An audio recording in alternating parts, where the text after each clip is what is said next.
Damos inicio a este nuevo episodio de Ergo Podcast en nuestra nueva temporada. Estamos con el doctor Juan Carlos Perea, quien es abogado penalista en nuestro país. Qué gusto tenerle en este espacio, doctor, que nos ha abierto las puertas de su casa aquí en Santo Domingo. Muchas gracias.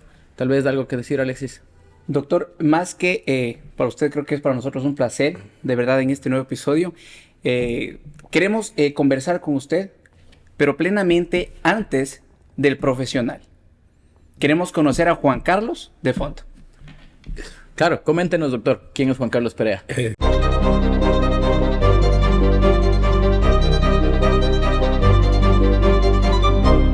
Bueno, gracias por la invitación.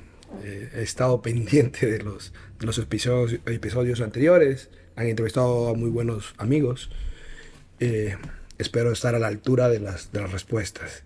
Y sí, comparto mucho lo que me decían, que conocer a la persona más que al profesional. Creo yo que eso es uno de los puntos bastante interesantes en este tipo de programas. Sobre todo en la especie, en cómo lo has venido tú tratando con los entrevistados anteriores. Porque la idea es de que quién está formándose hoy en día o de quién está estudiando el colegio con miras a estudiar la abogacía, pueda tener una especie de patrones a seguir, de saber de que él no está errado en su vida y de que cualquier rato puede cambiar y que nada está atrasado, nada está dicho, que todo es lo que él se proponga. Entonces, para eso sí sería bastante interesante compartir desde lo que uno ha vivido desde adentro. Y bueno, sí, yo quiero decirles a ustedes y a su público, a la gente que ve, que yo soy de Santo Domingo, nacido en Santo Domingo, soy hijo de la educación pública, estudié en la escuelita de barrio, fiscal, colegio fiscal, uno de los más importantes de la provincia, el Colegio de Santo Domingo. De allí migré, me fui a Quito, Ya. a la Universidad Central, a estudiar el pregrado. Soy el primer bachiller de la familia de mi mamá y soy el primer abogado de las dos familias, mamá y papá. No abogado, el primer profesional, de hecho, Ya. entre mamá y papá. Me crié en un barrio muy bonito, tengo muy buenos amigos allí y salí a Quito como todos. Todos los domingos iba al terminal a hacer tremendas colas para llegar a Quito, un frío inmenso, pero las ganas de superarse, las ganas de salir adelante siempre estuvieron allí. Y en la Universidad Central aprendí a vivir. ¿Por qué ir a Quito y no ir a otra ciudad? Bueno, en realidad te comento, yo creo que antes de eso hay una pregunta que es muy importante. Como no tenía el ejemplo de la universidad, por así decirlo, en mi entorno familiar y en mi entorno de los vecinos, por así De la decirlo, infancia, puede ser. no había profesionales, muy poco se sabía lo de la universidad. Yo escucho la universidad en el colegio, Ya. por los profesores y cosas así. Entonces, mi intención era ir a la universidad, pero ir porque ir. Nunca fue mi intención ser un profesional. A la medida que tú vas conociendo amigos y por allí, hay una persona muy especial en mi vida que fue la que marcó, por así decirlo, el por qué ir a estudiar a Quito, por qué estudiar la universidad y por qué estudiar en la Universidad Central. Es la mamá de mis hijas. Ella fue mi enamorada en el colegio y ella me hablaba de su padre, que era odontólogo en la Central, que su hermano estudia medicina en la Central, que su otro hermano está estudiando odontología en la Central, que ella va a estudiar odontología en la Central, y yo dije, "Ay, ¿por qué yo lo estudio?" Claro. Entonces, en la Universidad Central. Pero pasó alguna cuestión allí, me ingresé aquí en la Unidades en Santo Domingo, a estudiar Derecho.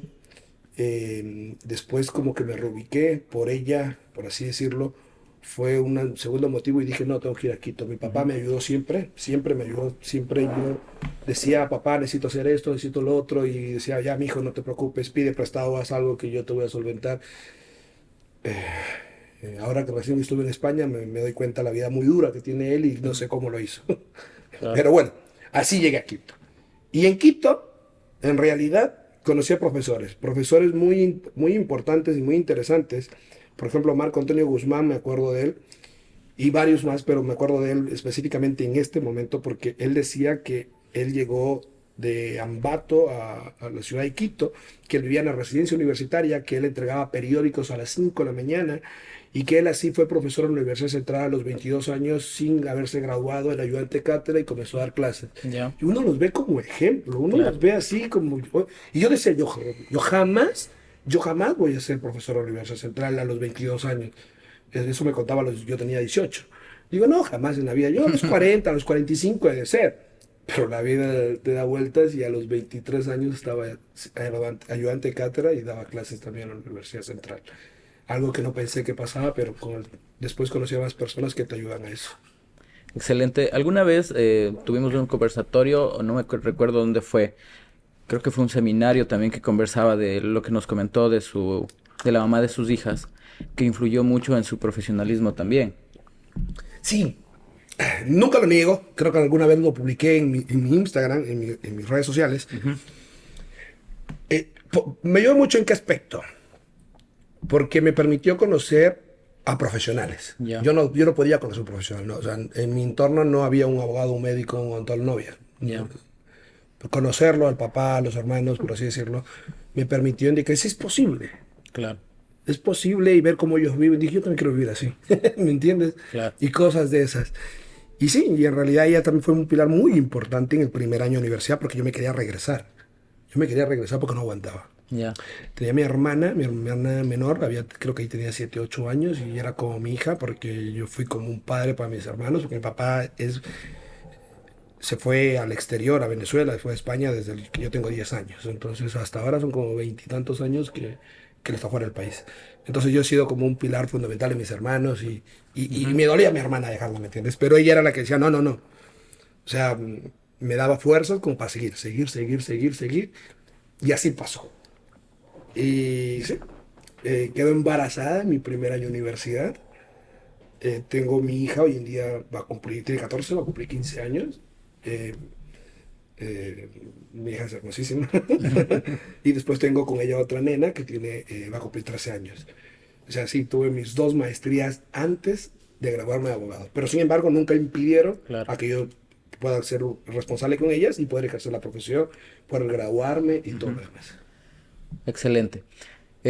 Usted nos comenta que tuvo un espacio en el cual usted pudo ser el primer profesional de su familia. ¿Cómo cambió después de que usted ya fue el abogado? Tal vez su familia, sus hermanos o familiares en sí decidieron también ya por profesionalizarse. Sí, a ver, eso es bastante interesante. Ya la gente ya lo ve diferente, ¿no? En el barrio mismo.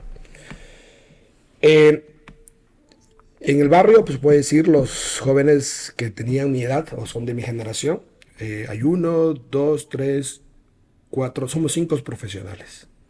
Ya ninguno vivimos ahí. Ninguno vivimos ahí, pero tenemos nuestros familiares que hablan. Y los que hoy en día tienen 17 años, y los que también tienen 20 y tantos años, siempre que nos veían llegar, porque de las universidades conversábamos, todos ellos hoy en día, todos quieren estudiar en la universidad. Ya. Todos están estudiando en la universidad.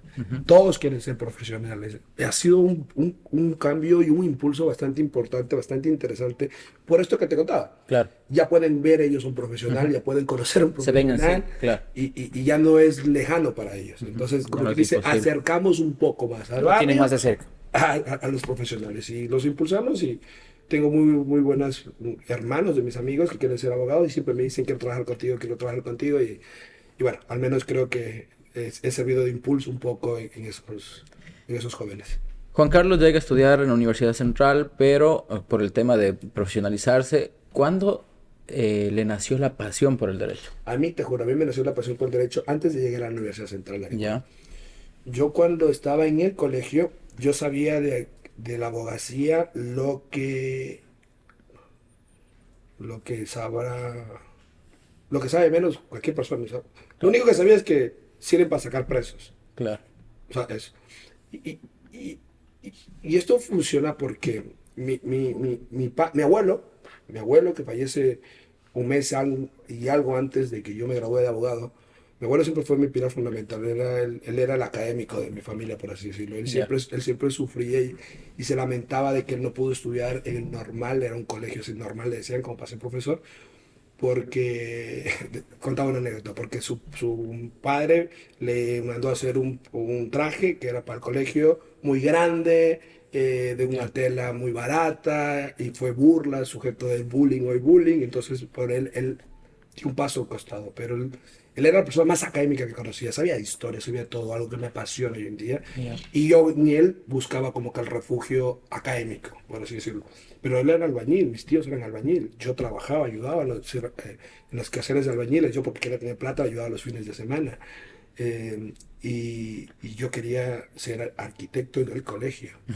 Mi mamá me va a matar por lo que voy a decir aquí, que siempre lo digo. Siempre le digo, porque mi mami no me compró la tabla periódica, no soy arquitecto, porque la tabla periódica te la daban en el tercer curso y eso era para aprender química. Y si tú en mi colegio había físico, químico y sociales. Claro. Y si tú querías seguir para ser arquitecto físico, te Tenías que daban ser química. químico, claro. Como no te dieron no te dieron tabla periódica, entonces como que todo se me encarriló a seguir sociales. Pero mi familia me decía, no, tú vales para abogado, porque yo siempre defendiendo, no puedo decir al débil, pero defendiendo al otro que está al lado mío.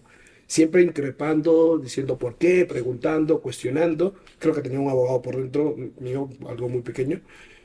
Pero ya me tocó estudiar Derecho, por así decirlo. Fui, no sabía nada más que sacar preso, por así decirlo.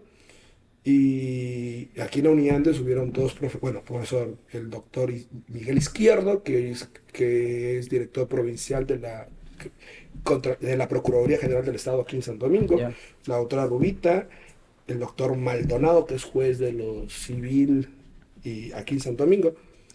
Ellos fueron los, por así decirlo, los que me ayudaron a descubrir que me gusta el derecho. Sus clases eran muy interesantes. Yo estaba ahí metido, me encantaba, yo ya hablaba conmigo mismo. Claro. Tengo como un amigo imaginario, siempre paso hablando conmigo mismo. Entonces ya me veía ser abogado. Y el primer año cuando estuve en la Universidad Central, escuchar que te daban jueces de la Corte Suprema, Claro. cosas así. Le llamaba la atención. Yo ya quise ser juez de la Corte Suprema en esa época. Yo ya me veía juez de la Corte Suprema. Y así, cada paso, cada profesor te marca la vida y puedo decir que por eso he decidido ser abogado. Doctor, de pronto hitos importantes que marcaron su vida alrededor de la carrera de Derecho, ¿no? De lo que le impulsó a ser abogado. Ay, muchísimo. Pero bueno, creo que por ejes, importante, del profesorado puedo decir y puedo resaltar, y puedo hacer una conclusión hoy en día que quizás los estudiantes dicen, no, yo quiero ser penalista, yo quiero ser constitucionalista, yo quiero ser esto y lo otro. Eso no es lo que uno quiere. Así no es lo que el estudiante quiera. Es lo que el profesor, el mejor profesor de todos, transmite en ti. Yo, en primer año, me encantaba Derecho Civil, porque el que me daba Derecho Civil era un pedagogo de lo más brillante, cómo interactuaba el tipo.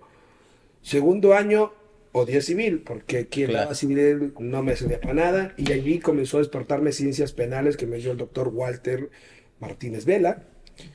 Me daba Héctor Vallejo, me dio medicina legal y me ató a materia penal. Me dio constitucional Gonzalo Suárez. Me dio derechos humanos Marco Antonio Guzmán, el que les comenté. Me dio derecho internacional público el doctor Terán, Mauro Terán. Ahí están todos los libros de ellos.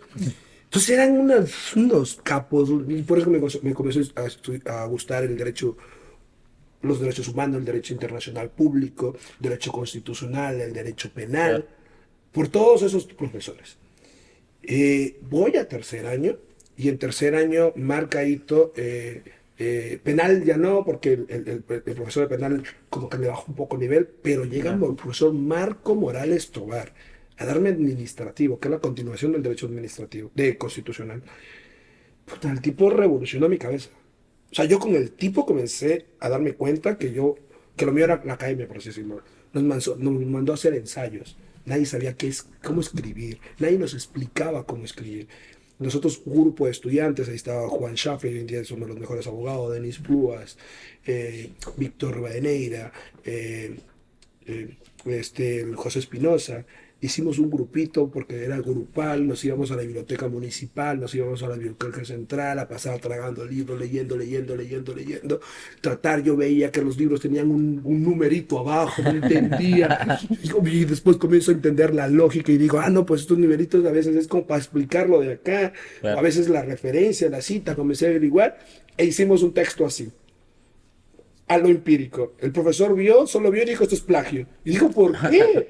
Porque es que miran, ¿qué van a poder hacer eso ustedes? Nosotros decimos, no, sí. Y entonces ahí me di cuenta esto de que uno sí puede y lo puede cambiar.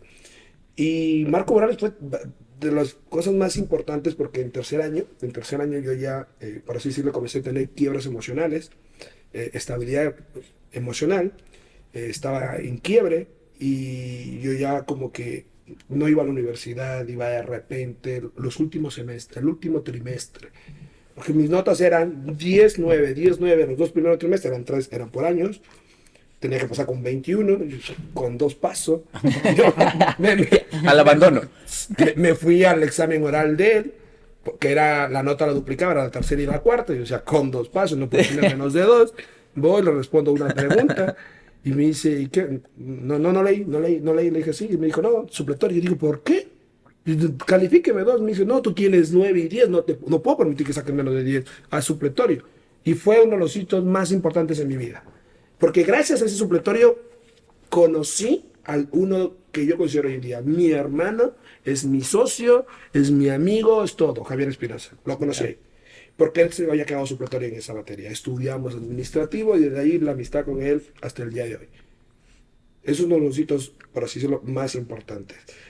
Otro hito importante es que yo conocí a 2 personas que, bueno, yo considero valiosas. A mi primer maestro, que yo puedo decir, que es el doctor José Carlos García Falconi, el papá de Ramiro García, el que había sido asesor del fiscal, había sido juez de la Suprema Corte, había sido juez del Tribunal Constitucional, había sido juez de la Corte Provincial, de la Corte, en ese caso, Corte Superior de Quito. Un tipo que dio clases y me enamoró. Yo solo lo escuché, yo dije, wow, qué tipo este. Pero antes de eso, yo había conocido a otra persona que, se puede decir, marcó también a Miguel Ángel Angulo, lo había conocido en la universidad. Y cuando conozco a Miguel Ángel Angulo, yo estaba en 5º año y Miguel Ángel estaba, creo, en 2º semestre o alguna cosa así. Y Miguel Ángel me hablaba de Ramiro García Falconi, yo no sabía quién era. Y Miguel Ángel me dijo, no, nos mandó a leer un libro, déjame ver el libro. Miguel Ángel me dijo, te lo voy a dar. Me dijo, sí, te lo voy a dar, pero no le des a nadie porque... No, pues me dijo, sí, a mí me lo dio, te lo doy a ti. Me lo dio, el esquema es del delito de Nadia Abuelo. Yo me lo leí me lo leí como unas 10 veces, no entendí nada. No entendí absolutamente nada. ¿Libro de qué era? El del esquema de delitos de Nadia Abuelo. Ya. No entendí. Hostia, me leí 5 veces, y que eran más de 5 veces. Bueno, lo conozco a José Carlos García Falconi. Y yo quería trabajar con Ramiro desde 4º año. Le escribía en Facebook, le escribía. Mi hermano, estamos llenos, estamos ocupados, qué sé yo, lo otro. Ahí estaba Ricardo, Miguel y Marcela. No, que estoy el otro, que sí, que no. Ok. José Carlos hablaba por teléfono con él, le llamaba. Yo siempre estaba con José Carlos. Decía, aquí Ramiro tienes un fan número 1 tuyo, Juan Carlos Perea. O sea, el mamá hacía como que me apoyaba, ¿me entiendes? Lo metía. Él me ayudó a conseguir un primer trabajo. Pero usted ya graduado. No, estaba en 5º año. Quinto. Yo no trabajé nunca porque yo sabía que yo estaba para trabajar intelectualmente. No, yo trabajé antes, y te miento, o sea, acababa primer año de universidad, 2º y 3º, hasta 3º, de albañil los fines de semana, todas las vacaciones aquí en Santo Domingo, porque tenía que responder a mis hijas y cosas así, ¿no? Mi papá me daba $200 en primer año, después me dio 260, yo le daba a la mamá de mis hijas 190, yo pagaba solo el cuarto nomás. Y yo veía que hacía, yo antes trabajé con abogados, me daban $10 a la semana el almuerzo. Yo cocinaba en las noches, yo llevaba ahí la mochila, yo calentaba. Una vida, pero de esas que en realidad... Bueno, y eso es importante, ¿no? Eso es importante, el impulso para los que ahora están estudiando, porque no todos tienen la misma suerte, todos sus compañeros, se puede decir. Sí. Dentro de los estudiantes existen, como Juan Carlos fue en su vida estudiantil. Sí, yo tenía amigos que tenían de todo, el papá les daba de todo. Claro. También tenía amigos que no tenían, pero... Es que la universidad es eso, la universidad central te enseñan a vivir, no es como una universidad particular. En realidad ya derecho casi no aprendes. Lo que aprendes es como supervivencia, a ser humano, ¿me entiendes? Yo quisiera regresar en este punto. Nos contaba que tuvo un quiebre en su momento de la universidad ¿Qué puede causar un quiebre emocional a un estudiante en ese tiempo? Se puede decir, ahí inició fue el inicio de mi primer divorcio. Ya. Se puede decir, como que terminamos y todo lo demás. Y sí, y cuando un ser humano está con su lado sentimental, no lo tiene claro, eso le puede causar las peores decisiones en la vida. Y entonces como que mejor el consejo, no se enamoren, gradúense y después se enamoren. Porque es que es una piedra. No, tú no sabes cómo te va a ir en eso. Claro. Y de repente te enfocas en eso y dejas tu carrera. Pero eso puede dejas pasar tu hasta vida. cuando ya eres abogado. Sí, pero al menos no dejas un plan. Dejar la De- universidad Ajá. a medias, regresar. Por enfocarte en algo más. Exacto, al menos cumple los hitos y puede pasar. Y terminas 2 proyectos. Prácticamente. Sí. O sea, en algún momento usted decidía, por ejemplo, no, ahí dejo todo y dejo la carrera. Te digo la verdad, allí hice lo que casi todos los estudiantes de la central hacían. Me dediqué a beber. Sí. ¿Ya? Y ahí conocí a unos amigos que hoy en día no los voy a dar los nombres, pero allí conocí a grandes de mis amigos hoy en día. Yo quisiera ahí entrar con una pregunta. Dicen que los abogados hacen sus mejores negocios y sus mejores amistades con el alcohol, ¿es verdad? Sí. ¿Verdad? Ya, ¿Verdad? O sea, no, una cosa es ser alcohólico, otra cosa es claro. saberlo disfrutar, nada más, conocer. De hecho, los mejores negocios se pueden hacer así. De hecho, networking casi siempre es con algo de alcohol. Vamos regresando. Estábamos con lo de Ramiro. Resulta que usted andaba buscando el nexo con Ramiro. ¿Cómo ya? Exacto, ¿verdad? Entonces yo ya egreso a la universidad, ya egreso. Y digo, me voy a tomar un año sabático, dije yo. Y yo salgo en julio del 2012. Julio del 2012. Después dije, no. Necesitaba plata. Y yo digo, bueno, quiero que me conozcan en Santo Domingo, porque todos mis amigos de colegio ya estaban casi por ser abogados aquí. Ya a mí nadie me conocía. Entonces digo, voy a hacer un evento. Hice un seminario que era, no me acuerdo el nombre, algo así con el COIP. Traje de ponentes a José Carlos García Falconi, María Paula Romo y Ramiro García Falconi y 3 jueces de aquí de Santo Domingo. Y Ramiro allí ya en la cena, conversando, yo le digo que yo leí el libro de esquemas del delito. Y me dice, ¿qué entendiste? Digo, nada. Me dice, y un familiar de él me dice, pero si eso es básico, se enseñan a los de pregrado en Colombia. Y digo, allá, pero a nosotros no nos enseñan nada. Porque antes de eso, yo en el 2011, yo me corro al parqueadero y lo cojo a Ramiro. Ay, Ramiro, ayúdame. Y me dice, ¿cómo está en teoría del delito? Yo digo, ¿qué? Es que no nos daban teoría del delito. Y digo, ¿qué? Me dice, sí, es normal la central. Me dice, me da nombres de autores. Me dice Mirpush, me dice Zaffarón. Y yo, ¿what? Nada. Me dice, comienza a leer tal libro. Pero sí me dijo, lee tal libro. ¿Y dónde voy a conseguir esos libros? Por suerte Miguel Ángel me dio la copia de este, te digo. Que en la final no fue nada, ¿no? ¿Cómo termina ahí? Correa gana en una sola vuelta, en el 2013. Creo que ganó. ¿Usted tengo, correísta? tengo el... No soy correísta. Ah, no. Tengo, Parece. aquí está. Tengo el libro. Aquí está el día que yo ingresé a trabajar con Ramiro. No, en este no está. ¿Dónde está? No está. Son 2 que hay en este. Está autografiado y dice, y fue, creo que el 17 de febrero comencé a trabajar con él, porque gana en una sola vuelta, mete 100 y algo de asambleístas y Ramiro dice en Facebook, en vista de que el COIP se va a aprobar, porque tiene una mayoría correísta, porque ya estaban los debates, voy a hacer mi tratado de derecho penal. Y yo le digo, oh, felicitaciones, gracias. Claro. Y me preguntó qué estaba haciendo, y yo dijo, nada, me dijo, ya, para que vengas y fueres parte del grupo de investigación. Yo me quedé así, en la pantalla, no sabía cómo reaccionar. Yo estaba en Santo Domingo. Yo no vivía allá en Quito. No vivía en Quito. Yo le digo a mi mami porque es que pasaba algo. Ramiro daba los debates, no sé si se acuerdan ustedes, en todos esos años daban los debates en los domingos. Y yo a veces estaba con mis amigos bebiendo en el barrio el sábado. Y yo le decía a mi mami, a las 9 de la mañana me levantas.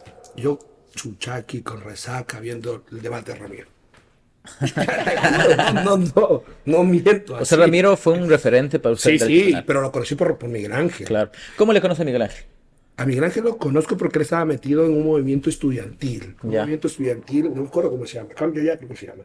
Y yo tenía amigos políticos, Javier entre ellos, que Ya. estaban en su escuela y cosas así. Entonces, te llegas a conocer. Claro. Y aparte que sabe derecho penal, y yo también sé, dice que entre comillas, como que tú sabes, conocimos y Claro. conversamos, ¿ya?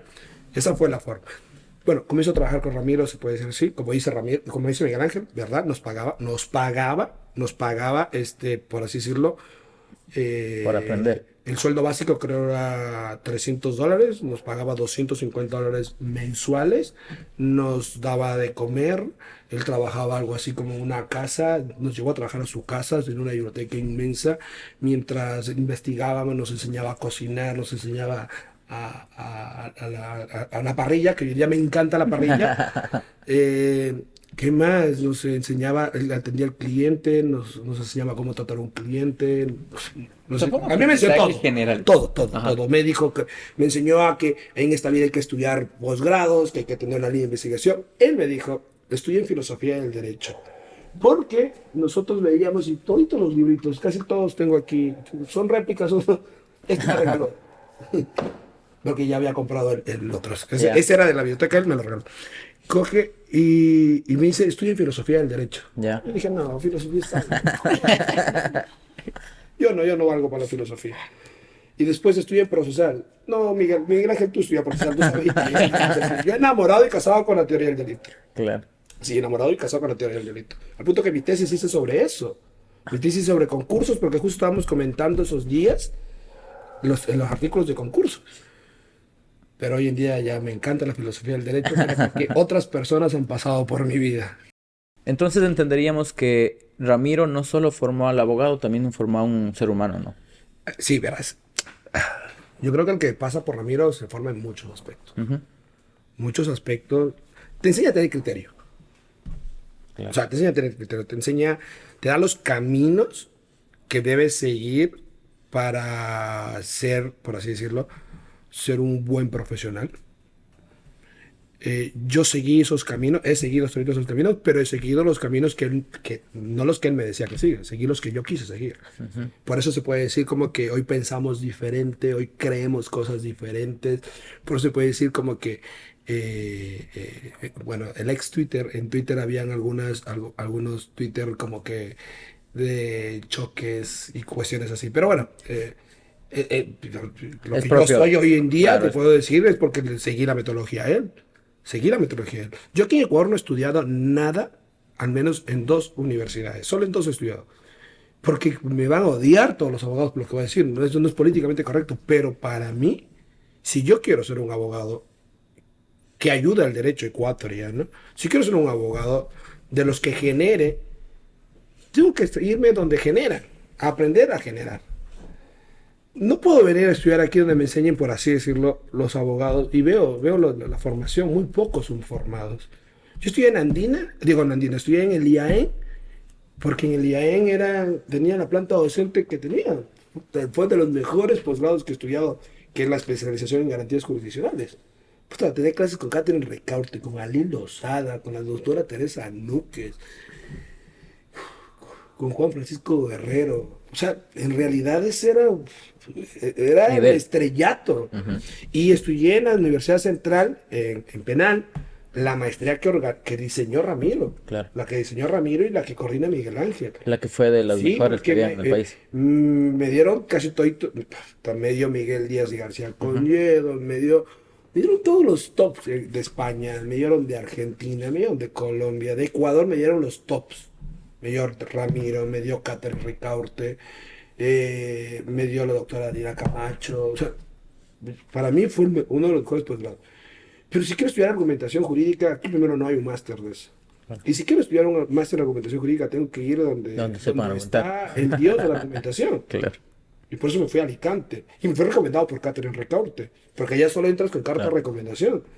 Yo intenté aplicar ese máster en el 2017. Ahí me recomendó un doctor de la Universidad de Sevilla, pero allá respetan mucho las recomendaciones de los discípulos, entonces no me admitieron, me dejaron en lista de espera. Es decir, como que podemos, pero si uno no se matricula. Hay otros que no les responden, a mí me respondieron en lista de espera. Y yo ingreso 5 años después porque Catherine Recaurte me recomienda. Al igual que también cuando me fui al máster de razonamiento probatorio en Girona, yo apliqué en el 2018, me dejaron en lista de espera, pero ahí sí hice una carta a motivos que tú expliques. Y apliqué 5 años después y me admitieron. Pero todo por una estrategia que uno sigue. Uno tiene que irse formando en ciertas cosas.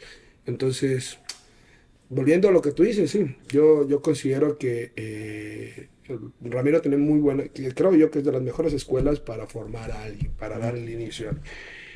No sé, ahorita no sé cómo, si tiene grupo de investigación, no sé qué esté haciendo, pero su metodología para escribir es bastante interesante. Yo no sé en realidad si el COI le devolvería a Ramiro todo lo que gastó, Claro.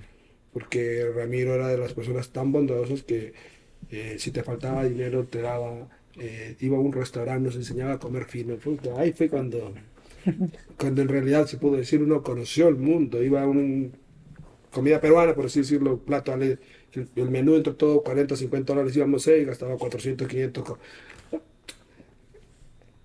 Un día nos llevó, lo acompañamos con Miguel Ángel, no, con Ricardo, a la escala. Él iba a comprar algo, y estaba comprando zapatos como nosotros vimos, y dijo, compramos de uno, compró. Sí, como un papá, sí, literal, eso. ¿Cómo se encuentra la relación actualmente con el doctor? No he conversado con Ramiro, la verdad. ¿Hace qué tiempo? Algún rato, no, personalmente hemos conversado varios. La última vez que conversé fue en clase, cuando me dio en el 2020, fue en pandemia, me dio clases en 2020, ahí conversé con él en clases. De ahí no he hablado con él, por ahí en el chat Penalistas de Ecuador alguna vez hizo un comentario, yo, un trato así, sí, que eso, el otro, pero nada, no he tenido. Es que Sí. no hay ni tiempo, hermano, no tengo tiempo para nada. Pero bueno, muy aparte de eso, es importante que, por ejemplo, en este tipo de espacios se puede reconocer lo que fue Ramiro, por ejemplo, en el caso de su formación, como lo he hecho yo, como lo han hecho muchos abogados a nivel de los podcasts que hemos venido realizando, y es Es que súper es que importante. no puedes negarle. Claro, De hecho, creería que por haber trabajado en de Ramiro es que hoy me va como me va. O claro. sea, no le puede ir a cualquiera así, ¿no? También es parte de una. Pero fue una muy buena vitrina. Una muy buena vitrina, una muy buena. Y Ramiro siempre se desplazaba así. Me acuerdo que un día fue a Riobamba. A Riobamba, le invitaron a él a una conferencia a Riobamba. Yo ya me había graduado de abogado. No miento, no me había graduado de abogado. Fue como en enero, los primeros días de enero. O fue como en octubre, antes de graduarme. Pero yo tenía mi tesis, tenía todo aprobado. Y dice, no puedo ver muchachos porque tengo una audiencia. Y ahora, pero es que, doctor, si usted es el que tiene que ir, si usted tiene que hablar como 2 horas, tiene que hablar, o 3 horas. Vayan ustedes. ¿Ustedes quiénes? Miguel Ángel, Ricardo y mi persona. Diosito. Nos mandaron a ver, aceptaron. Llevamos todo el camino. Ahora, ¿qué tendría? Claro. Nosotros paramos, creo que fue en el teatro que es en el centro Coliseo. No, Teatro León. Teatro, que es así como que de bajadita, no me acuerdo cómo se llama. El municipio, alguna cosa así. Ya. Consejo Provincial debe ser. Sí, alguna cosa Ajá. así. Y yo afuera, yo decía en la farmacia, ¿tiene algo para los nervios? ¿Qué? Oye, te juro. Porque antes de eso nosotros habíamos dado clases, pero no una conferencia. Claro. Ay, y mi primera clase fue de llorar. De llorar, y la de Ricardo de llorar también. Solo Miguel Ángel dio clases, voy a decir, Magistral, mucho mejor que claro. nosotros, pero al nivel de hoy día, pues, recordando, nada. Pero eso fue porque Ramiro se fue a dar clases a Colombia y nos dijo, den esos temas en la Universidad Central. Obvio, nos habíamos preparado todo, pero una cosa es saber y otra cosa es transmitir. Claro. Miguel Ángel nos enseñó a dar clases. Yo le decía, negro, ayúdame, por favor. Y él decía, sí, pero dame un toque. Sí. Buenas. Tío, oye, si yo lo iba a ver a Miguel Ángel, yo ya egresado, yo trabajaba con Ramiro, por así decirlo, y Miguel Ángel estaba en clases, y yo iba allá solo para que él me explique la teoría del delito. Él me la explicó como en por así decirlo, una semana. Él tenía, por así decirlo, él tenía una enamorada o una chica, no sé quién era, la que estaba conversando con alguien. Yo llegaba y él la dejaba por hablar conmigo, por conversar de teoría del delito. O sea, yo solo Chévere. respeto, negro, que él, Claro. él le hacía su espacio para enseñar. Buenas. Y yo en 3 meses, por así decirlo, cogí el hilo. y ya estaba nivelado. Y eso nos ayudó mucho. ¿Cómo fue la primera audiencia de Juan Carlos Perea? Gané. No, y fue por Ramiro. Escúchame. Fue en Ibarra, corte provincial, apelación, delito de violación. Yo defendía a uno de los coprocesados. Pepe Moreno acusaba, era abogado de la víctima. Iván Durazno estaba defendiendo a otro coprocesado, otro abogado X, no sé, a otro coprocesado y yo. Y era algo así, y aunque no lo crean. Fiscalía no acusó en el alegato de clausura, y lo terminan condenando. Ya. Ramiro, como sabe, procesal, dijo, no, si no hay acusación, no hay juicio, Claro, entonces claro. anda, alega esto. Y yo llevé el ritmo de no, y el otro. La Bachita estaba al lado mío, porque la Bachita se había incorporado Al equipo de investigación.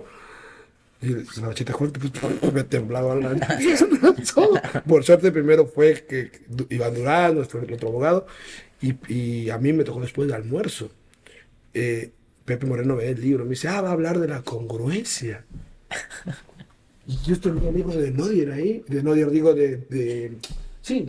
Julio Mayer tenía ahí. Y tenía puesto un separador y dice, hablar de la congruencia. Y digo, este tipo sabe. Y me dejó pasmado. Yo lo llamo a Ramiro a la hora del almuerzo. Me dice 4 cositas. Volvió la confianza en mí. No me acuerdo ni qué dije, pero sí, o sea, dije las cosas conceptuales. Era algo diferente. Ellos, tú escuchabas la audiencia de ellos.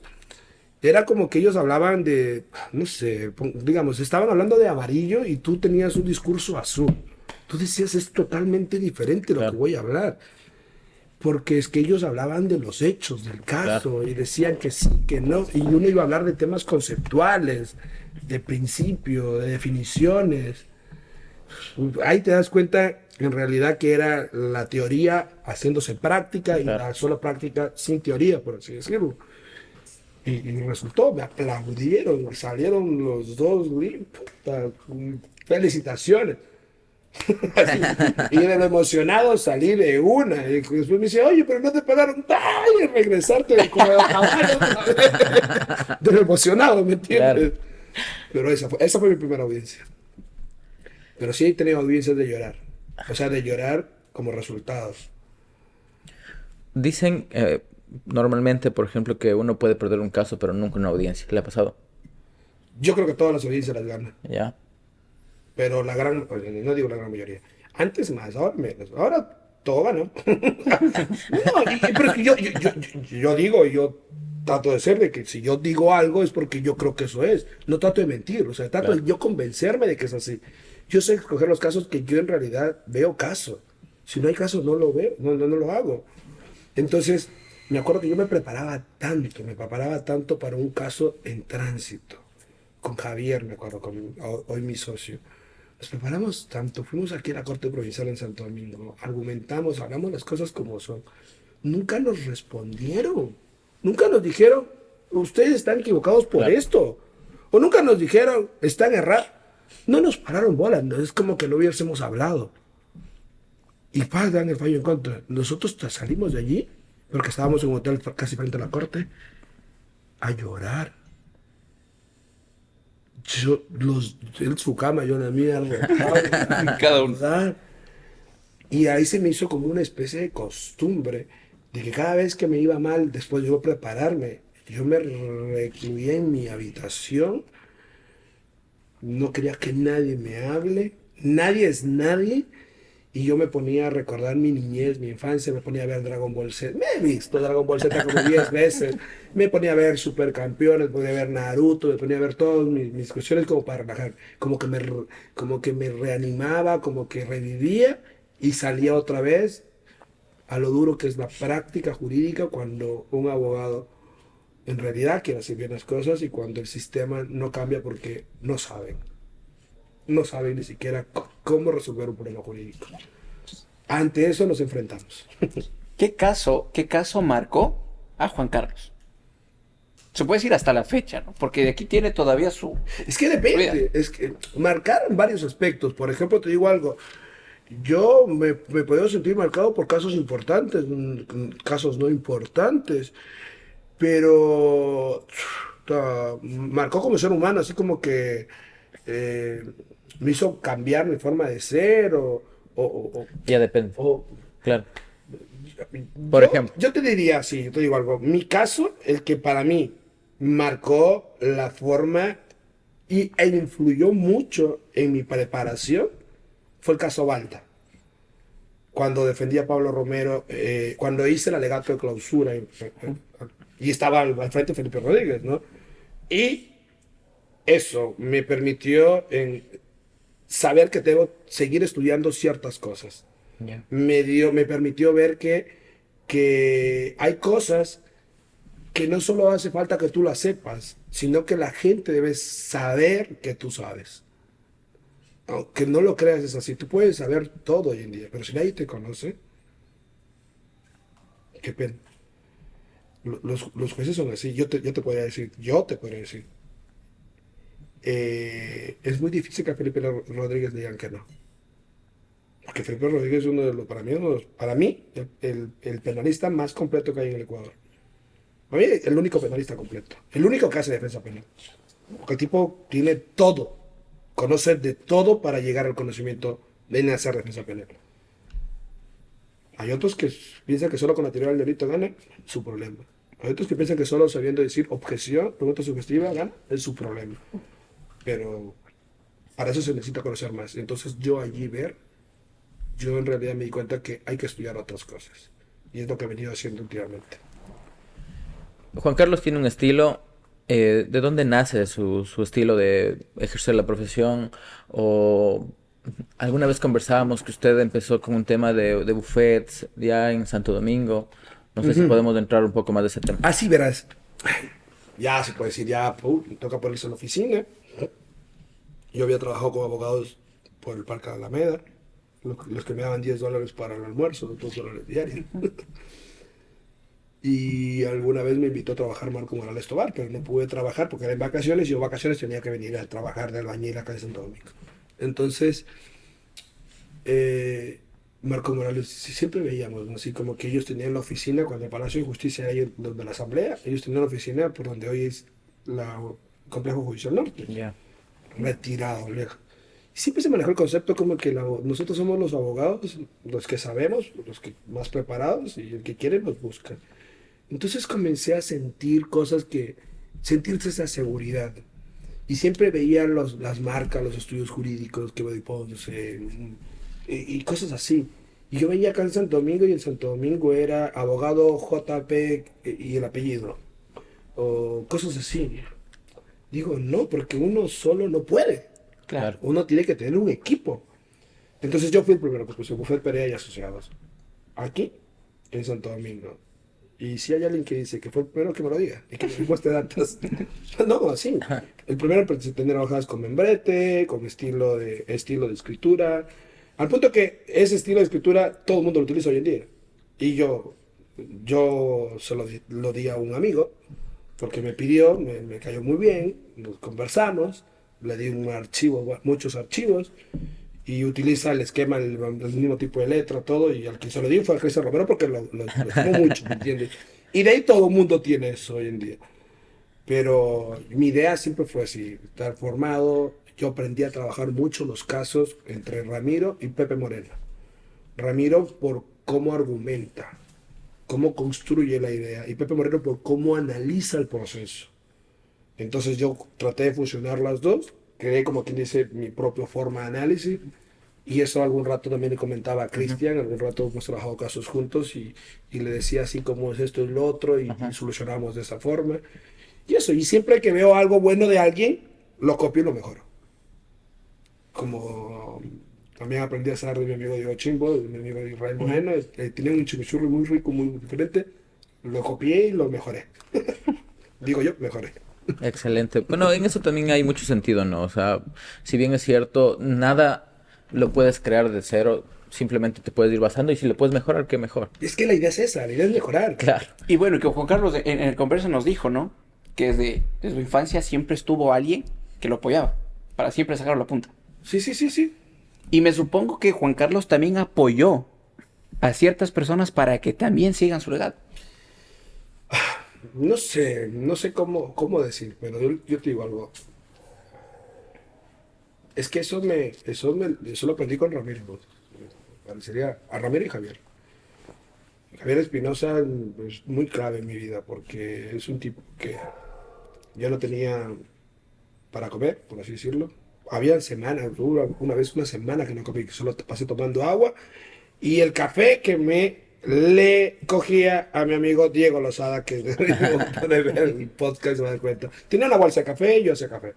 Y toda la semana pasé tomando café porque no podía darme la oportunidad de decir no, porque no tengo comida, no voy a la universidad. Ya si me muero, pero queriendo hacer lo que quería hacer, ¿no? Abogado. Entonces, Ramiro era muy bondadoso, ¿me entiendes? Ayudaba, te decía qué problema tienes, te trataba de ayudar. Claro. Javier de la misma forma, entonces mis hermanos fueron los primeros en que querían estudiar o algo, yo les ayudaba. Y no se puede decir que yo les regalé la universidad, porque ellos me ayudaban en mi estudio, pero yo pude darles un trabajo, por así decirlo, donde ellos se costeaban la universidad. A mi primo, Renato, así también ahí ahora pueden encontrarse con Andrés Crespo, donde puedo ayudar, nos pudimos ayudar mutuamente. Pero siempre, yo siempre trato de ayudar a la gente, siempre. Actualmente, ¿Juan Carlos sigue teniendo el buffet o cómo se maneja? Eh, Ahora es, por ejemplo, lo que es el buffet Perea asociado lo manejan mis hermanos. Yo solo soy, por así decirlo, una pieza importante en ese equipo, por así decirlo.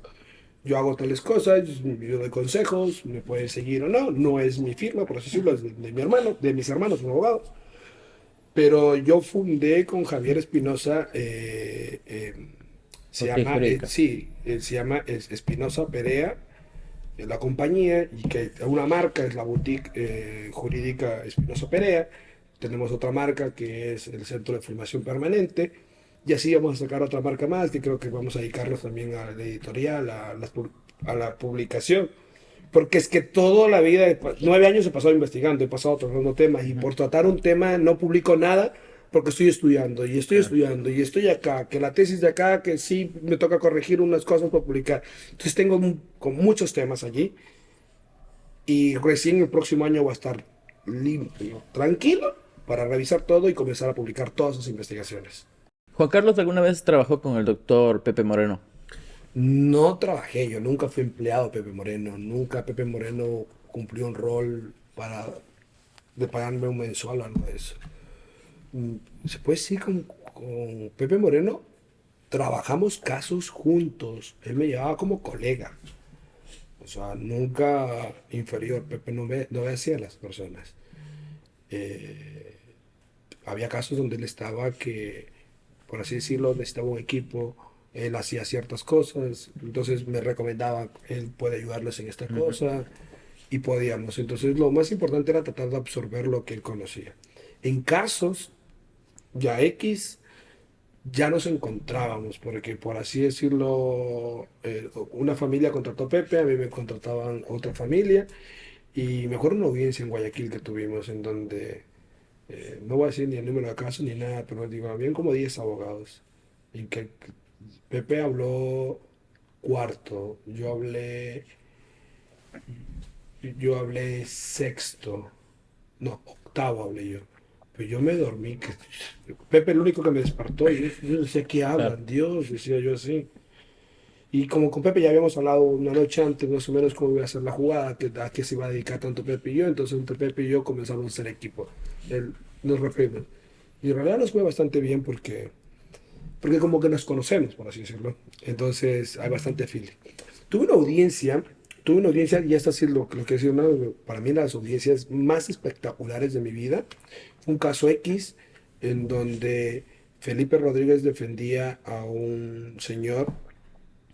Después el que era socio de él, Eduardo León, defendió a otro señor, por así decirlo. De allí yo, y después Pablo Encalada. Imagínense en el fiscal cómo Claro. quedó. No te juro, una audiencia, pero wow. Otro nivel. Para yo prepararme para esa audiencia, yo leí la sentencia de juicio, fue apelación. Yo leí la sentencia de juicio y vi todo el juicio, Felipe Rodríguez, como preguntaba todo, parece una novela, hermano. Preguntas de todo. Claro. La mejor sentencia que he leído en mi vida. Y la única que he leído de pie a cabeza, porque casi nunca leo sentencias de pie a cabeza. Qué cosa, interesantísimo. Si tienes algún día alguna sentencia donde Felipe ya actuado en juicio, léela. ¿Cómo es Felipe como litigante? Yo solo lo vi en alegato de clausura y lo he tenido en apelación. Ya. No lo he visto en Perfecto. examen contra examen, en cosas así. He escuchado ponencias de él y he leído la sentencia en donde hace el interrogatorio. Claro. Otra cosa, brother. Claro. No, es otra cosa, te juro. Sí, sí, en verdad considero que muchos abogados tenemos esa admiración por el tema del litigio y también por la academia que él maneja. Doctor, hay un video que se hizo viral del doctor Pepe Moreno que fue grabado y difundido por usted. ¿Cuál fue el impacto que pudo llegar a tener ese video? Porque la información que el doctor Pepe Moreno dice en ese video es bastante importante y llamativa para abogados, ¿no? Ya, si a ustedes les parece importante lo que Pepe dice en ese video, si ustedes comparten con Pepe una cena, una tertulia o un asado, van a quedar locos. Eso no es nada para lo que Pepe Moreno comparte normalmente al hablar. Y yo grabé algo así porque, y en realidad no era que tanto lo estaba grabando a Pepe, en realidad estaba grabando a mi socio que estaba al lado, cómo movía. O sea, en realidad él no es abogado, pero él estaba atendiendo y entonces era para él. Y después cuando Pepe comenzó, ya se dio cuenta que lo estaba grabando y comenzó a meterle un poquito más de precisión técnica, por así decirlo. Por eso lo defendí. Y eso fue justo en la inauguración de la oficina de Justitia que la dirige Diego Córdoba. Fue exactamente entre el 15 y 17 de mayo del 2018. Yo no sé cuántas reproducciones tiene, yo solo decía que de a $1 nomás cada reproducción, ya Sí, nos hubiésemos comprado algo claro, grande. es un video que está viral No, de hecho, hasta ahora. yo Ajá. lo vi que lo subieron a TikTok, alguien Claro. se robó el Ajá, video y sí, por sí, es verdad. reproducciones, por montón tiene, sí, porque lo mío subí a Facebook. ¿Qué abogados son los que usted considera que son los mejores litigantes? Es que hay un conflicto para mí. Yo, para mí litigante es ser menos que en realidad lo que se hace en la profesión. Litigio es muy, muy simplista. Y hay gente que litiga, pero para mí eso es un trabajo incompleto. Para Claro. mí, yo diría, ¿quiénes hacen defensa penal bien? Académica y en general. Hacer defensa penal es otra cosa, no es solo litigar. Porque hacer defensa penal es no solo aplicar técnicas de litigación. Hacer defensa penal es aplicar técnicas de estrategia. Hacer defensa penal es aplicar principios, conceptos, definiciones, reglas, normas. Y haces defensa penal desde una investigación previa, que no aplicas técnicas de litigación. Entonces, yo, en realidad, para mí, no conozco a todos los abogados, pero de los que yo he podido observar, ver, analizar su trabajo porque me han llamado la atención, yo en realidad, para mí, Pepe Moreno es un gran abogado defensor penal, él hace defensa penal, por mucho de que la gente diga que él es uno de los mejores litigantes, para mí él hace defensa penal, el tipo sabe hacer defensa penal. Por eso es el consejo que dice, Claro. vayan a las versiones, vayan eso y el otro. Fájese en las versiones, decían. Exacto. Vayan a audiencias de divorcio, alimentos, todo. Exacto. Entonces, sí, porque la idea de él es que uno se hace más Diestro. técnico, sí, uno se vuelve más experto, por así decirlo, con las horas de trabajo. Y tiene una lógica, ¿no? Porque los pilotos le ven las horas. A la gente, por así decirlo, a los cirujanos, a todos les ven las horas, les ven los casos de éxito y todo lo demás Claro. para poder darte tu expertise. Porque es una forma empírica de tener el conocimiento, ¿no? Pero no solo eso, ¿de qué me sirve tener 20 años litigando si ni siquiera he abierto un libro o no sé lo que es la diferencia entre derecho privilegio, derecho subjetivo, o que no sé la diferencia entre norma, regla, principio, no sé qué es un derecho? Son cositas que parecen fáciles, pero si te pones ahí a pensar, es algo que la gran mayoría lo habla, pero en realidad no lo entiende. Todo el mundo dice, se vulnera el derecho al debido proceso, por esto, se vulnera el derecho a la defensa porque incumplió lo que dice el COIP, sí, y la relevancia. Porque no se entiende. Entonces, en realidad, entender mejor esos conceptos, estudiar, te permiten ver de mejor forma el panorama y la cancha. Y para mí, de esos, Pepe Moreno, como te dije, Diego Fernando Chimbo Villacorte, Israel Moreno, sin duda son mis amigos, Claro. Diego Córdoba, eh, siempre he dicho, no me llevo con personas no interesantes, son mis amigos y por algo los considero muy buenos abogados. Felipe Rodríguez, indudablemente. Hay un doctor en Cuenca que se llama Juan Salazar y Casa, que no recuerdo muy bien, que litigué con él. Israel Montenegro es otro amigo muy bueno, en la zona de Puerto Viejo, por ahí, John García, eh, mujeres, por así decirlo, en Sonia Ibarra, Silviana Tinajero es para mí de las mejores que hace defensa. La tipa hace defensa, sabe moverse, sabe hacer un caso, como lo dice Marcela en esto, no solo es de hacer una cosa, sino hay que analizar, hay que hacer todo esto. Se me puede ir mucha gente de la cabeza, pero en realidad normalmente te puedo, y termino respondiendo así, para mí hacer buena una experiencia o ser buenos abogados, es difícil llegar a decir eso, porque no conocemos a todos los abogados, Claro. pero puedo darte tips para poderlos encontrar. Un buen abogado que ejerza penal, o ejerza constitucional, o ejerza laboral, o ejerza civil, o ejerza niñez, cualquiera de estas áreas, tiene que tener el 90% de sus conocimientos de información tiene que ser común. Solo el 10% cambia. La diferencia entre alguien que sepa penal y sepa constitucional, o alguien que sepa penal y alguien que sepa civil, solo cambia la dogmática civil de la dogmática penal. Todo lo demás tiene que ser un cúmulo de conocimientos, tiene que conocer, tiene que saber cuál concepción del derecho son las que se adscriben, si en realidad son positivistas, son pospositivistas, son formalistas, saber, porque si no sabes identificarte en ese sentido, Claro. ¿cómo aplicas el derecho mañana? ¿Cómo entiendes la norma? Ah, no, ahora sí soy positivista, mañana soy formalista, y en el caso acá soy pospositivista, no, o sea, tienes que tener esa identificación, conocer conceptos claros de teoría del derecho, conocer derecho procesal, conocer garantías jurisdiccionales. Si no conoces garantías, no sé por qué estás practicando la profesión en un Estado constitucional. Claro. No es que el debido proceso penal es diferente al debido proceso dentro del Estado constitucional, no, están totalmente, no se entienden las cosas. Y eso es gran parte de la falencia en la práctica. Y ustedes se deben dar cuenta que hay preparatorias de juicio en donde dice, sí, es que no se soltó el perito no se posesionó, o esto y el otro, nulidad o exclusión probatoria. ¿Qué le pasa? O sea, ¿qué confunde el uno con otro? O no, es que por así decirlo, a jueces, ¿no? Es que, y siempre pongo, de hecho, hasta el ejemplo está en el texto que escribí para el IAEN, para grabarme en el IAEN. El caso que tuvo Cristian Romero con el caso Bucaram. Para mí es un caso espectacular desde lo que se debe hacer y no hacer en la materia penal. Que voy a hablar sobre la última parte, donde la jueza de instrucción da la nulidad desde antes de la formulación de cargo. Para mí esa nulidad no existía, pero la da. ¿Qué la da? Ellos apelan, la fiscalía apela a la nulidad. Conoce el mismo tribunal que conoció la apelación a la prisión preventiva. Y ese tribunal en la apelación a la prisión preventiva alegaron nulidad y dijo, no hay nulidad. Ya sabemos que va a resolver en apelación a la nulidad. Claro. Eso es obvio.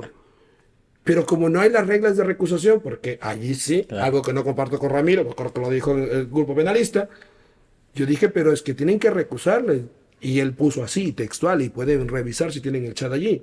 Hay que enseñar derecho procesal, porque ¿quién ha dicho que la apelación a la prisión preventiva es otra instancia? No, obvio, no es otra instancia. Pero ¿por qué vamos a obedecer la recusación? Es lo que dice la regla. ¿Quién ha resuelto una causa conexa a ella o ha resuelto en otra instancia? Sí, no ha resuelto en otra instancia, pero resolvió la tesis planteada. Porque en la apelación a la prisión preventiva se planteó la tesis, nulidad desde antes de la formulación de cargos. Dan la nulidad en la preparatoria de juicio, apelan esa nulidad y ellos dijeron que no había nulidad. Sabemos que van a resolver, pero eso es porque no se entiende el derecho penal con la ideología o dentro de un Estado constitucional.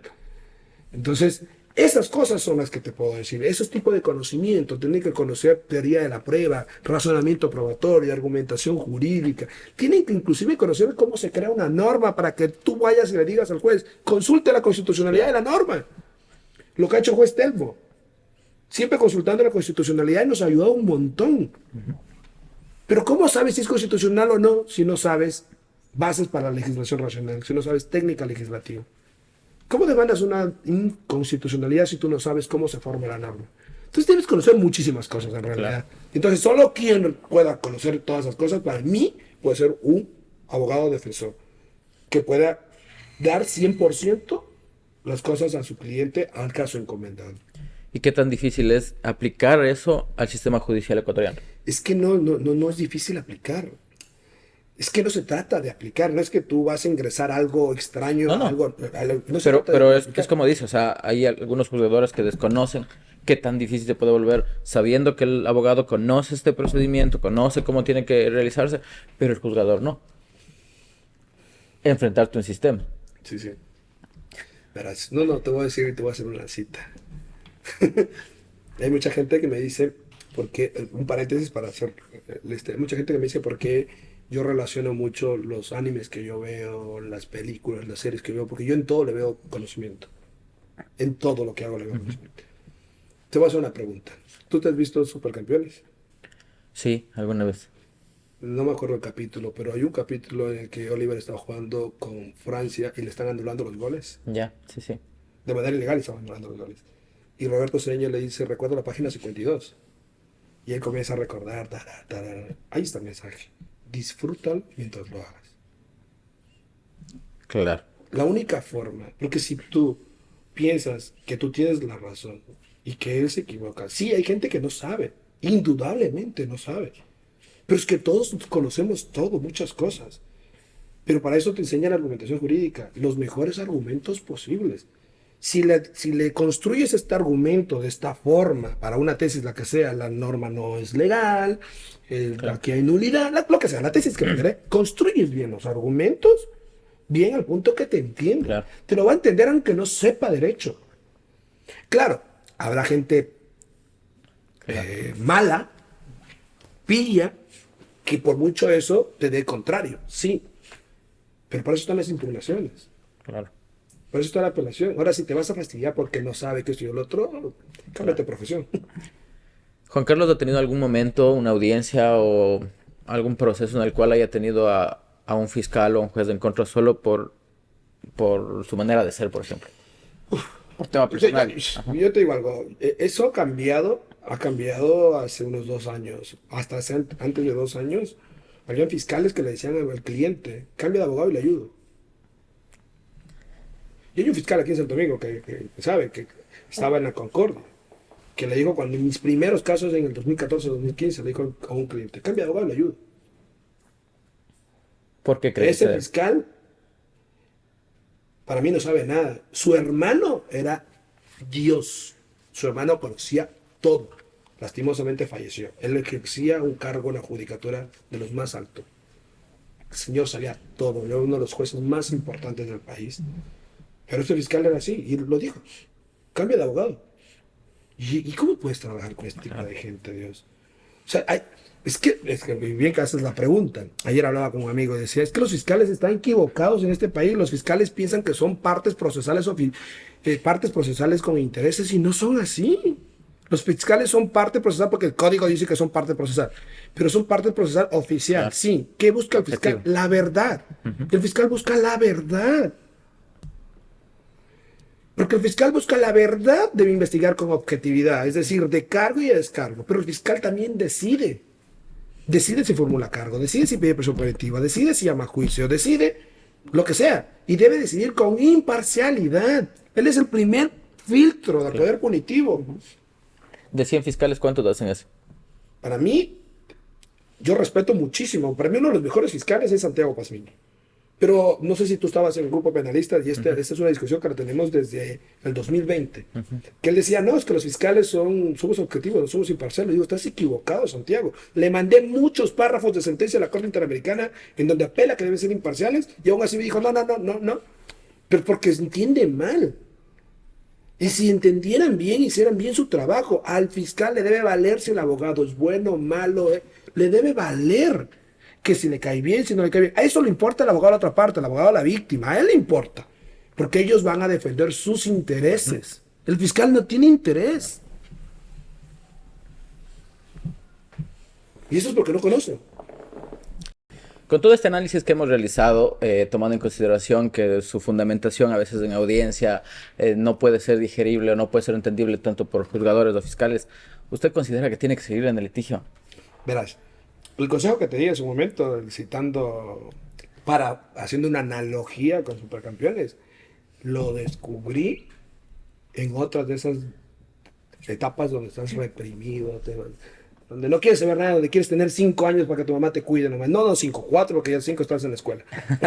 Entonces, volví a ver Supercampeones y ahí fue que me topé esto y digo, no, hay que disfrutarlo, porque yo antes de eso, yo había tomado una decisión y yo le conté a un amigo. Le digo, brother, no puedo mentir. O sea, antes, según yo, podía ocultar cosas en la profesión. Porque mi vida, te juro, la gente podrá reírse, pero yo no miento en mi vida. Me detesta, yo soy muy honesto, soy muy así. No puedo mentir, no puedo tener dos vidas. O sea, si mi vida profesional necesito hacer cosas como que para ganar, porque son los intereses de mi cliente, lo puedo hacer. Pero mi vida personal no. Entonces, habían cosas en donde ya las técnicas de litigación yo ya no las usaba. Porque yo veía el caso y decía, solo con argumentación gana. Pregunta lo que te dé la gana, que igual no vas a ganar. Porque la respuesta que necesitas para ganar no la tiene. Pregunta lo que sea. Otro hubiese dicho objeción, pregunta sugestiva, pregunta sugestiva. Yo, no, mátate tú solo, que los jueces te odien a ti por ser un balurdo. Yo no te voy a hacer el trabajo. Y comencé a decir, y yo muy conciso, digo así, por favor, hagan esto, está muy claro así. Y de repente no daban los resultados. Yo decía, ¿qué pasa? O sea, que necesitan que les mienta. Necesita que le meta show, que diga sí, objeción. Porque cuando hacía así funcionaba, pero de repente comencé a ser tan lineal. Claro. Como quien dice, tengo el ojo de ellos, sé argumentativamente el caso, muy objetivo. Caso no hay caso, por esto, entonces solo expongo eso y ya. Y no tenía resultado. Entonces yo llegué a decir, y lo dije a un amigo, le digo, marica, creo que voy a dejar de litigar, estos hijos de puta no me entienden. Sí, te juro. Yo llegué ya y cada vez litigaba menos, ya no quería litigar. Ya que no sé, voy a ponerme a dar clases, no sé, alguien quiera aprender de mí alguna cosa, porque te sentías frustrado. Pero después entendí que no, que esa no es la forma, porque estás peleando contigo mismo y no se trata de pelear contigo mismo. Se trata de disfrutarlo, disfrútalo y busca la mejor forma. Que sea tu reto hacerle entender a un juez que sin estudiar, que sin salir, que tiene 20,000 causas, que gana $4,000 mensuales, que tiene hijos, que soy el otro, que no lee ni el periódico. A él, hacerle entender que ese sea tu reto. Y eso es lo que he vivido ahora, lo que estoy haciendo ahora. Y sí, me pongo metas, quizás trato de ser lo más sencillo, lo más digerible posible. Y esa es mi lucha. Por eso cuando escuché el video de Felipe que decía, no, que si mi libro me entiende mi mamá, que si esto y el otro, bueno, que así es, claro. Es que allá va. Felipe tiene la misma maestría que yo tengo en argumentación jurídica. Por ende, obvio, entiendo lo que dice él. Es que así es. Tienes que ser sencillo. Por eso es que una parte de la motivación es, antes era la comprensibilidad o ahora es que sea comprensible. Porque es que no puedes pensar que los abogados tienen un idioma diferente. Cosa que no pasa en casación. ¿Qué pasa en casación? Dios mío, yo estoy con los jueces de casación. Yo a rato hablo con Leonel Córdoba es otro abogado brillante que me olvidé de nombrar en su momento. Cristian Gallo, otro.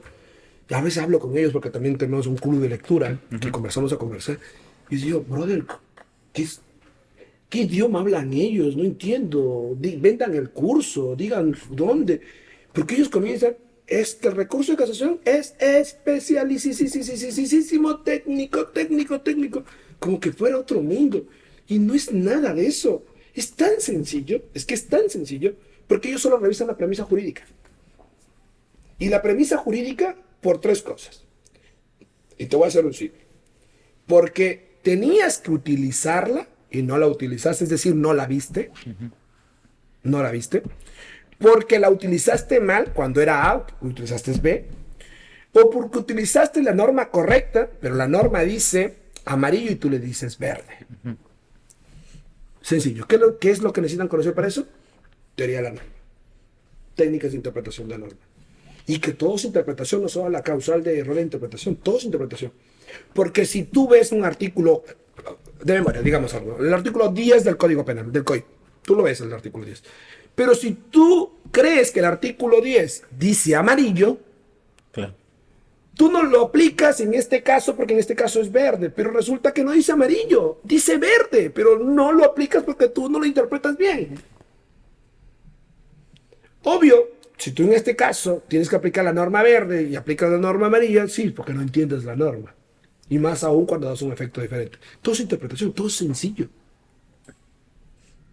Pero no sé, ellos dicen que como que es un lenguaje que solo ellos conocen. Y la verdad, yo le veo bastante allí porque todos los jueces que hacen casación o los jueces que manejan casación, al menos hoy en día, se me fue el nombre del doctor Guillén, creo que es. El doctor Guillén con sus tweets nos ayuda mucho diciendo la revisión es esto, la casación es esto. O sea, eso me parece más didáctico. No he leído muy pocas sentencias de su corte donde nos enseña. Pero en realidad es eso. Volviendo al punto, tiene que ser sencillo, sencillito. Volviendo a ese punto, ¿cómo se vería Juan Carlos en una litigación con Felipe Rodríguez? No sabría decirte.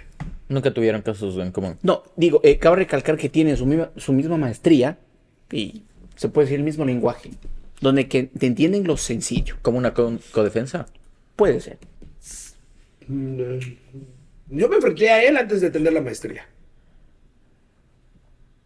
Me enfrenté antes de tener. No, ahora no sabría decirte. De hecho, estoy por comprarme el libro de procesal de él para ver cómo entiende, porque yo el proceso lo entiendo de otra forma.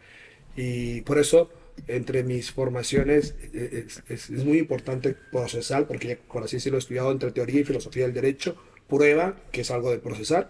Y ahora voy a estudiar con Jordi Nieva el máster de Derecho Procesal Penal Avanzado, en donde pienso hacer la tesis. De hecho, ya hablé con él el año pasado, este año que me dio clases.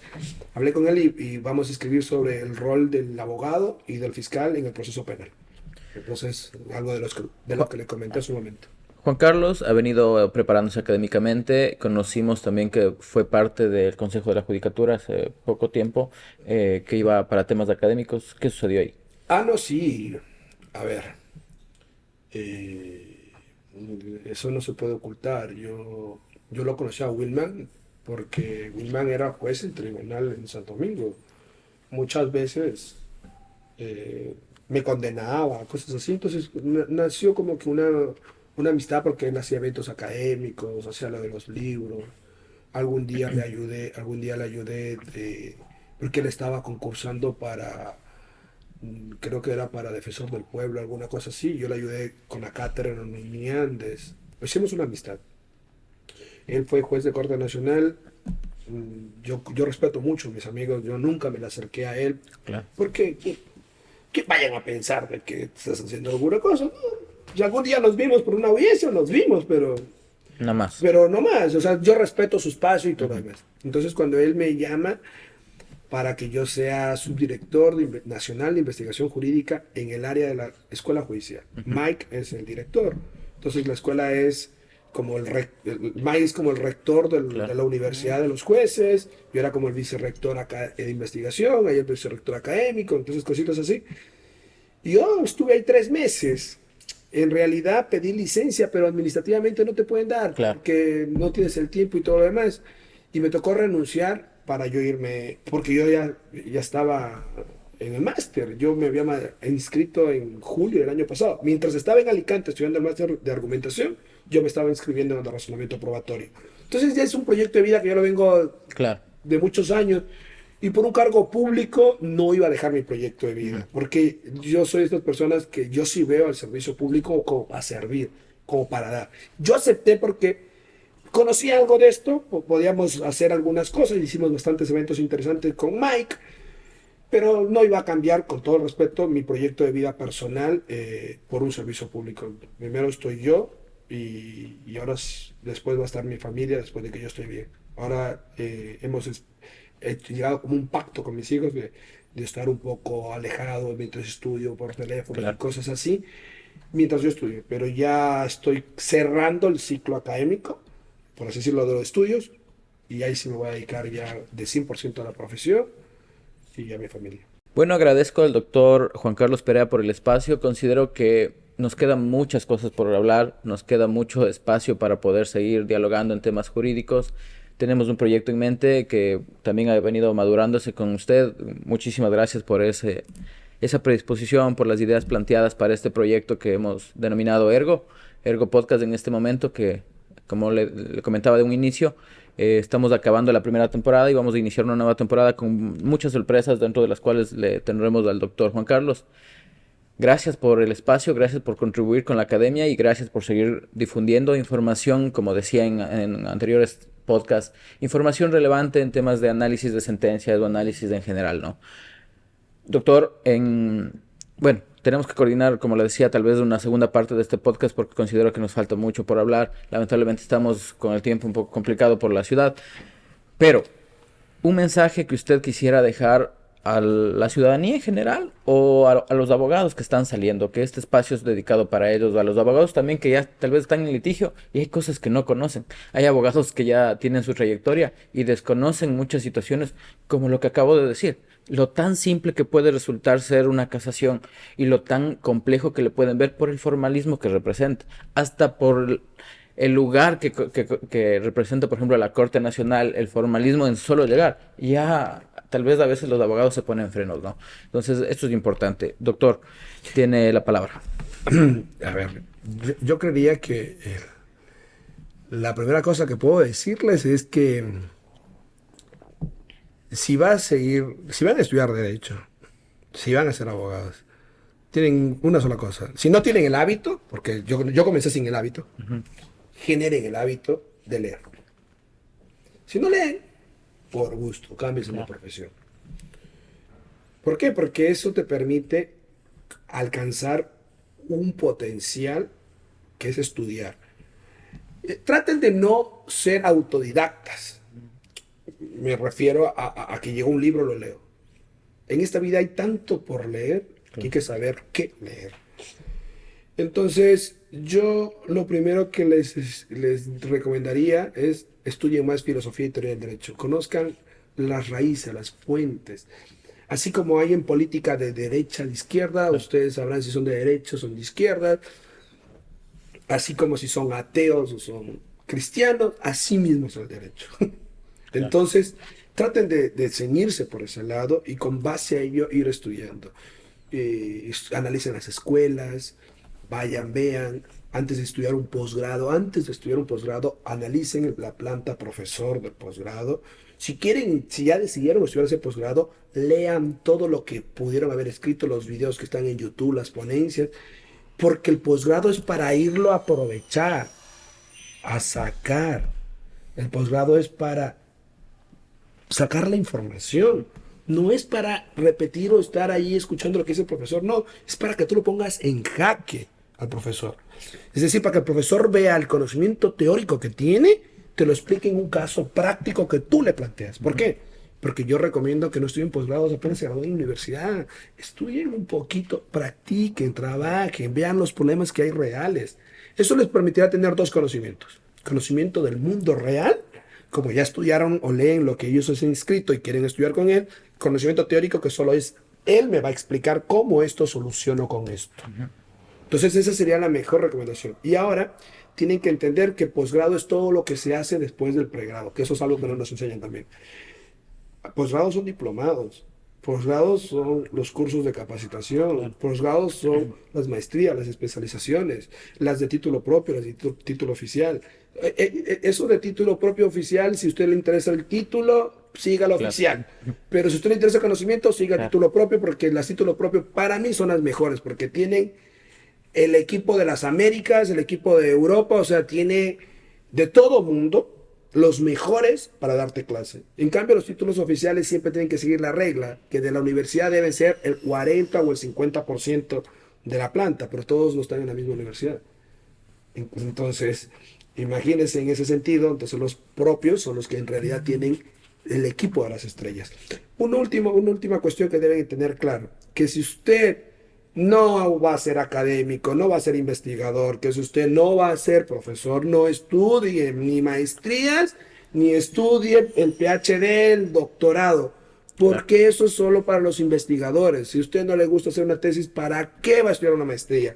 Estudie de especialización, estudie diplomados por competencia y aprenda todo lo que necesita en la práctica. Si usted además de eso quiere dedicarse a la academia, quiere investigar, quiere escribir, estudie maestrías y estudie doctorado, porque el doctorado es la credencial del investigador.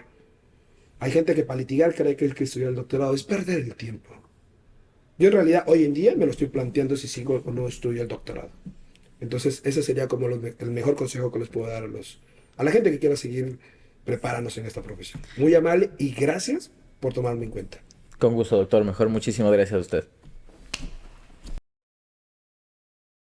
Cristian Velastegui, Estudio de Abogados.